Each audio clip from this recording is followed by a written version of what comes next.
Strukturu biznisa čine menadžment, financije, korisnički servis, prodaja, istraživanje i razvoj i naravno marketing koji je i naša današnja tema. Marketing je već postala dosadna reč od koje ljudi beže. U samom startu treba razdvojiti taj dosadni deo od onog za kojim ljudi vole da idu. Prema toj podeli, marketing može biti klasični, odnosno tradicionalni ili content marketing. Šta je loše kod klasičnog, odnosno tradicionalnog promovisanja proizvoda? Klasični marketing okupira pažnju na različite načine.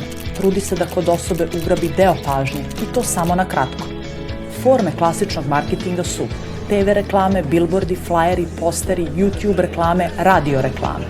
3 fatalne mane ove vrste marketinga su: drži pažnju kratko vreme, prekida i uznemirava umesto da ponudi nešto vredno, trudi se da deluje luksuzno, otmeno i skupo ili pak veoma povoljno i neophodno. Ideja je da se reklama učestalo viđa ili sluša i da tako ulazi u podsvest. Dok podsvesno postaje deo izbora prilikom kupovine. To se naziva i agresivan marketing i sredstvo je manipulacije ljudske psihe.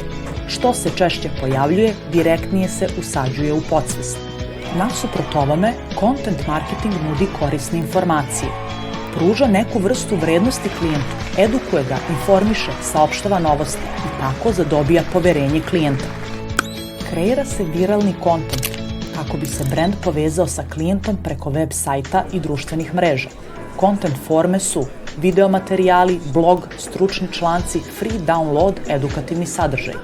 Preko multimedijalnog sadržaja ostvaruje se realna zainteresovanost klijenta i kreira se most poverenja. Zašto volimo i poštujemo baš ovakav savremen način promovisanja, popularno nazivan content marketing? Zato što svi cene da saznaju nešto novo i interesantno. Zato što se edukacijom osoba realno zainteresuje za brend koji im tu edukaciju i nudi. Zato što svi vole dobru priču, odnosno storytelling. Zato što svi vole kvalitetan sadržaj koji ima smisao. Zato svi cene zanimljiv content. Storytelling ne mora biti izmišljena priča, nego dobra priča. Priča koja mora biti i zanimljivo ispričana. Dakle, pored dobre priče i veština govora je bitan faktor. Ako prepričate priču iz ličnog iskustva na duhovit način, vi imate dobar storytelling. Ako tuđe iskustvo povežete sa nekom aktualnom potrebom društva, vi imate dobar storytelling. Ako poredite vas pre 10 godina kako ste nešto počeli, a potom objasnite gde ste danas stigli, šta vas je saplelo na tom putu, šta vas je poguralo, šta vas je rastužilo, a šta motivisalo, i ako to još prepričate tako da nasmejete publiku, vi imate dobar storytelling. Publicitet može da se dobije sa oba načina promovisanja, ali poštovanje potrošača može da se dobije samo uz kvalitetan sadržaj. Content je sastojak bez kojeg se ne može. U nastavku sledi još nekoliko saveta kako da se kreira fantastičan storytelling. Dobre priče su univerzalne. U svakom delu sveta različite kulture i mentaliteti ljudi bi shvatili značenje. Dobre priče imaju jasan tok i poentu. Tačnije, imaju jasan uvod, razradu i zaključak. Dobre priče imaju glavnog junaka za koga se navija, koji se bodri da pobedi nevolje. Vi se nesvesno vezujete za taj karakter i priželjkujete da izađe kao pobednik. Sjajne priče aktiviraju naše najjače emocije. Sjajne priče imaju i faktor iznenađenja.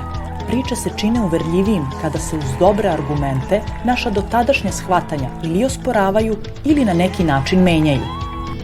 I za kraj, imati dobru priču znači imati jednostavnu i jasno ispričanu celinu. Ovo su definitivno veštine za 21. vek. Savladajte veštine komunikacije, a potom i kako da pridobijete pažnju.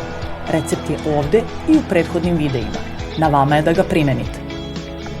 Ako ti se dopada ovaj video, lajkuj i ostavi u komentaru neki kratak storytelling koji ti prvi padne na pamet i subscribe-uj se na naš channel.